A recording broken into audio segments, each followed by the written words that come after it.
એટલે એમ ન માનતા કે શરીર મળશે કે કામ પૂરું થઈ જાય, એવું એવું એવું પાક્કું નક્કી હોય ને ત્યારે ડંકો વગાડજો કે હવે મારા જીવનમાં મારે કાંઈ બાકી જ નથી, મારું કામ પૂરું થઈ ગયું. નક્કી પણ ડંકો વગાડજો, પૂરું થઈ જાય ને તો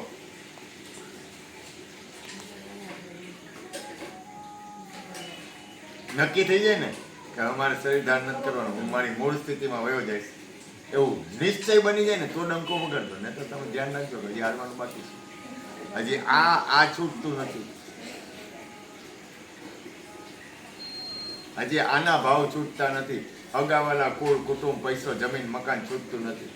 અમારે એક ભાઈ હતા, એમને એક ભાઈ હતા ને એટલે એ કે ઓલા ભાઈ આત્મજ્ઞાની છે, એ કે એટલે ઓલા કઈ બોલ્યા નહીં, બેઠા હતા. એ બાદશાહ માણસ હતા, ક્રિસ્તાના મિત્ર હતા સાંજે. એ કે ઓલા ભાઈ આત્મજ્ઞાની છે, એ કે તોય કઈ બોલ્યા નહીં. ત્રીજી વાર કીધું ઓલા ભાઈ આત્મજ્ઞાની છે, એટલે એના ખીચામાં પૈસા હતા ને ઓલા જોયા ફોન નોટી હશે કે 50 વાળી કે 10 વાળી, ખીચામાંથી પૈસા લઈને આમ પાડ્યા કે હું કરસ કે એવડો મૌન થઈ ગયું. કેતો તો ના આત્મજ્ઞાની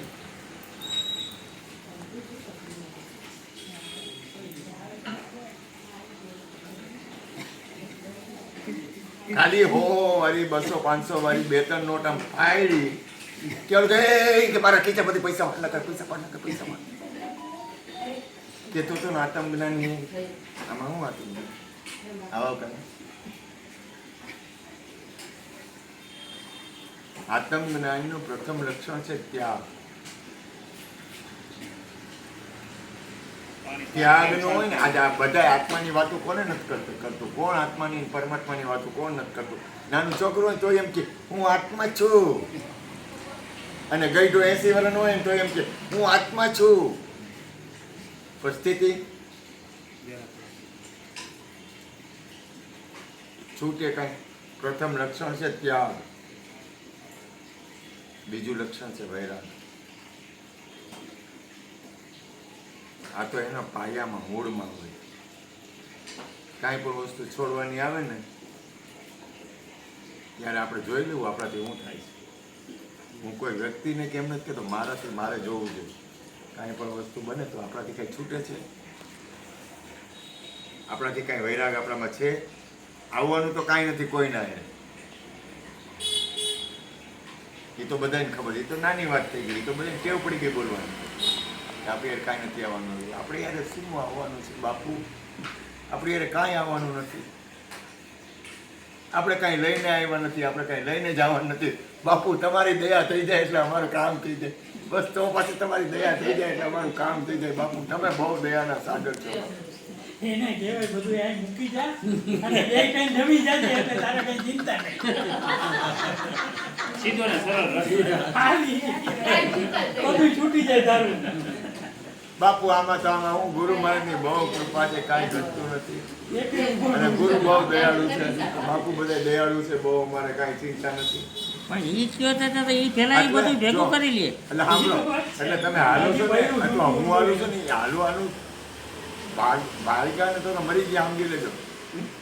ભાઈકાને તો ક્યાંય નહીં રહ્યો, કારણ કે પછી ઓલી તો બહુ અઘરી છે. આવો બાપુ આવો, જય ગુરુ, આવો પધારો પધારો, જય ગુરુ મહારાજ. આ શરીરની જાગ્રત અવસ્થા કેટલી વાર રહે છે? હવે એ જાગૃત અવસ્થા, એ જાગૃત અવસ્થા છેલ્લા શ્વાસે રહે નક્કી કરી. સંતો મહાપુરુષો કહે છે જાગી શકો તો કોઈ જાગજો. આ છે શરીર સંધિનો પોકાર. આપણે જાગીને શરીર છોડશું? સમજાય છે હું બોલું, હું કઈ વાત કરું છું? આપણે જાગતા જાગતા શરીર છોડશું? એ આપણા હાથમાં નથી, પણ ટેવ છે, આપણને જાગવાની ટેવ છે.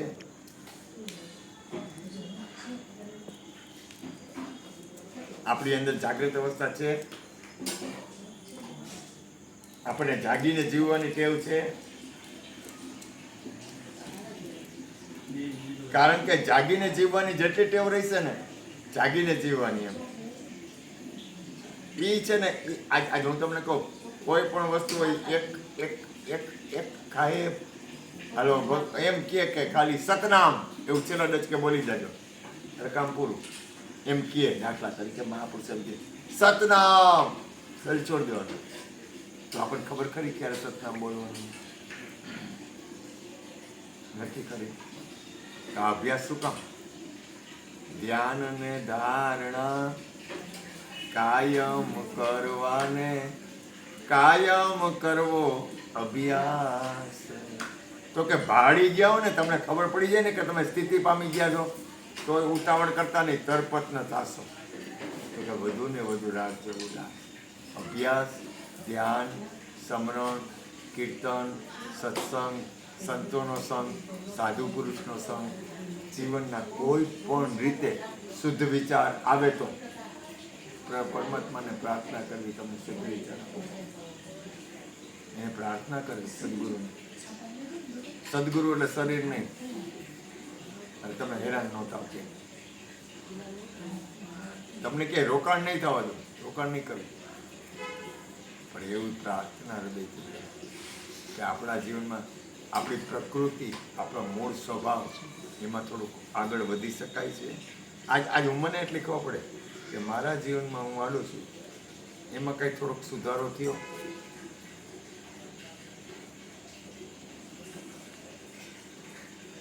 આજે આપણે પ્રસાદ લેવા બે આપણને ખબર પડી જાય કે હા હવે કંઈ તરફ શાંતિ થઈ ગઈ. એમ આપણે જીવનમાં હાલતા હોય એમાં આપણને શાંતિ થાય છે. આપણા જીવનથી સુરેશભાઈના જીવનથી ખોટું પડે, એ તો એ સ્વતંત્ર છે, એ પરમાત્મા છે. ભૂપેનભાઈ છે પરમાત્મા છે, તમારી અંદર પરમાત્મા છે.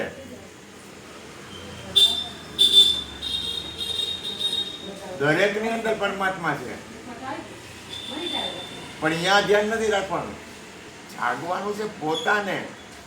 કારણ કે પરિણામ બીજા ઉપર આવે જ નહીં, કોઈ દી નો આવે, શક્ય જ નથી, હિસાબ જ નથી. એવો નિયમ છે જ નહીં. પરમાત્માનો એવો નિયમ નથી. આ છોકરો છે,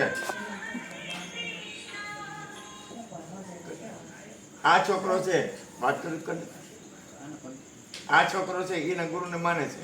બીજા અમુક સત્સંગી એમના જ ગુરુભાઈ હોય પણ એ ગુરુ નથી માનતા. તો શું ગુરુ કઈ કહે તો એની એ રીતની ગતિ છે, ન માને તો શું કરે ગુરુ? આ ભગવાન હેલા જતા હોય રોડ પર, તો કોક મને હૃદયથી ભાવ થાય તો કોકને ભાવ ન થાય, તો એમાં કઈ એને કઈ ફેર નથી પડતું.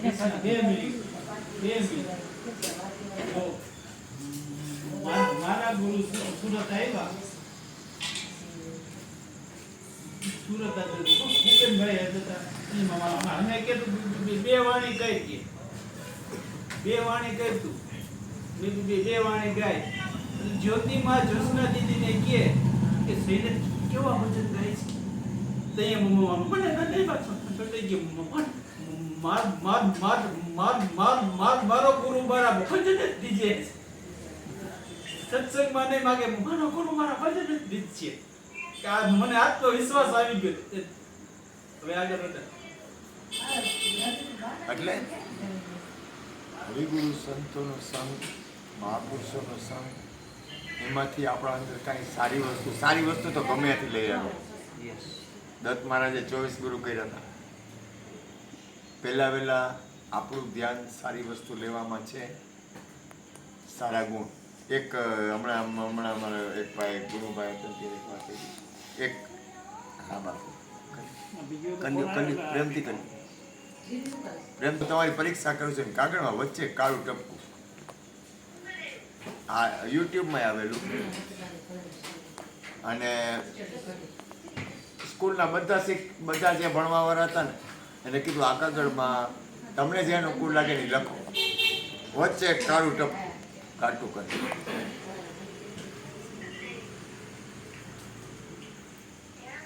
એટલે બધાએ લખ્યું કાળું ટપકું છે કાગળમાં વચ્ચે. જેટલા શિષ્યો હતા અને બાળકો હતા ને ભણવાવાળા બધા કાળું ટપકું છે, કાળું ટપકું છે, કાળું ટપકું.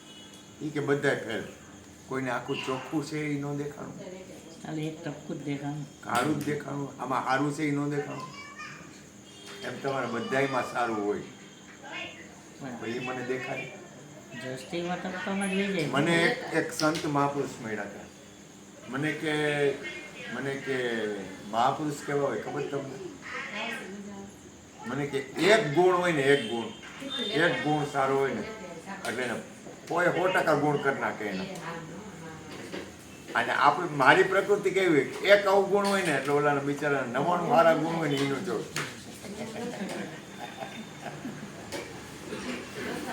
એ કે એનામાં આ અવગુણ છે. મનડું થયું છે ગુણગામી, દરેકના ગુણ જોવા જેવા છે. પહેલું વહેલું પગથિયું હોય તો દરેકના ગુણ જોવા કે આમાં સારા ગુણ ક્યાં છે. હવે જોવા પેલા જોતા આવડવું છે, પછી જોયા પછી એમાંથી આપણા જીવનમાં કાંઈ આપણે પ્રવેશ કરી શકીએ છીએ, આપણા જીવનમાં કાંઈ ફાયદો થાય છે. આપણા જીવનમાં આપણે સારું વસ્તુ જોઈ, જો આંખ છે ને જો કોઈ પણ વસ્તુ હોય ને એ નબળી જોવા માટેનું પ્રથમ લક્ષણ હોય તો આંખ. કોઈ પણ વસ્તુ, આ દાખલા તરીકે મારે જયંતિભાઈના કાંઈ અવગુણ જોવે ને તો મારી આંખથી જ દેખાય. પછી ભલે ને એના અંદર ના કે આ થોડો પાકો માણસ, આ થોડોક આમ માણસ, પણ એ હું પેલા જોઉં એને આંખથી. મારે જોવું છે હું દોષ દ્રષ્ટિ બદલું. માણસ કે દોષ દ્રષ્ટિ ન રહેવું. પ્રથમ લક્ષણ, મોટું લક્ષણ હોય ને તો આપણે દોષ દ્રષ્ટિ હોઈ જવી. એટલે ગંગા સતી એમ કહે પારકારે અવગુણ કોઈ ના જુએ નહીં ને એને કહીએ હરી કેરા દાસ. હરિનું દાસ થવા માટે તો સૌથી પહેલું લક્ષણ છે કોઈના દોષ ન જોવા, ગમે એવું હોય. વિચાર તો કરો, આપણે તો હું કેવું મારે કેમ બોલે. બુદ્ધ ભગવાનને ખબર હતી ઓલો આંગળા કાપીને મારી નાખે. આપણે તો કાંઈ સહન કરવું નથી. જલસા જો ખાવું હોય ત્યારે ખાવા મળી જાય, હોવું તે હોવા મળી જાય, પૈસા જોતા તે પૈસા મળી જાય, ચીજ જોતું હોય મળી જાય, કાંઈ કોઈ આપણને તકલીફ નથી. આપણે કાંટા પાઇપા એની ઉપર આવેલા ગયા. આપણે તો જલસા હે, ખુરશી મળે, ગાદલા મળે, બેવા મળે, આવી સરસ જગ્યા મળે. આમાં મારું તમારું કાંઈ છે નહીં. હું ગુરુના ઘરમાં છું એટલે હું તો અહીંયા મને તો એ રહેવા દે છે ને, અને તમે ગુરુના ઘરમાં છો તો હું તમને કહું આજો આ ગાઈડલું છે ને ગાઈડલું, આ ખુરશી છે, ટેકો દેવા મળે, બધું મળે, અને પાછું પ્રસાદ મળે, બધી રીતે જલસો. તોય આપણને એમ થાય કે હજી આપણને કાંઈ નથી મળ્યું, હજી ઘટે છે. હજી ઘટે. જલસા એમ જલસા ને વિચાર તો કરો, ખાવા ટુકડો મળી જાય છે, આપણે કેવા ભાગ્યશાળી. પરમાત્મા આપણને ભૂખો રાખતો નથી, કેટલો બધો કરુણામય છે. એ કેવો દયાળુ છે. આપણને એવું લાગે તો દવા દઈ દઈએ, હોસ્પિટલનો ખર્ચો દઈ દઈએ, એવું લાગે તો ગેસના બાટલા આવી જાય, એવું લાગે તો હરિગુરુ સંતો ભેગા થઈ જાય, સત્સંગી ભેગા થઈ જાય, એવું લાગે તો ભાવ પ્રેમ છે. જો અત્યારે આમાં કાંઈ સ્વાર્થ છે, મને તો કોઈનો કાંઈ એમાં સ્વાર્થ દેખાતો નથી. અહીંયા એક જ વ્યક્તિ સ્વાર્થ માટે બેઠી નથી, પરમાર્થ જ છે. કેવડી કરુણા છે, કેટલો આનંદ છે. આપણા કોઈ આપણા, અને અત્યારે એક વિચાર એ ચાલે છે પરમાત્માના, પરમ તત્વના વિચાર લે. કોઈ વિષય, વાસના, વિકાર, રોટલા, પૈસા, એટલે શું કહેવાય, રૂપિયા, જમીન, મકાન, હગા વાલા, કુળ, કુટુંબ, એવા વિચાર તો કાંઈ છે નહીં કે એ પકડીને આપણે બેઠા નહીં. એક અંદરથી એક આપણે લૌકિક વાતાવરણ હોય, એ લૌકિક વાતાવરણમાંથી આખું એક આત્મકલ્યાણના વાતાવરણમાં આપણે બેઠા છીએ.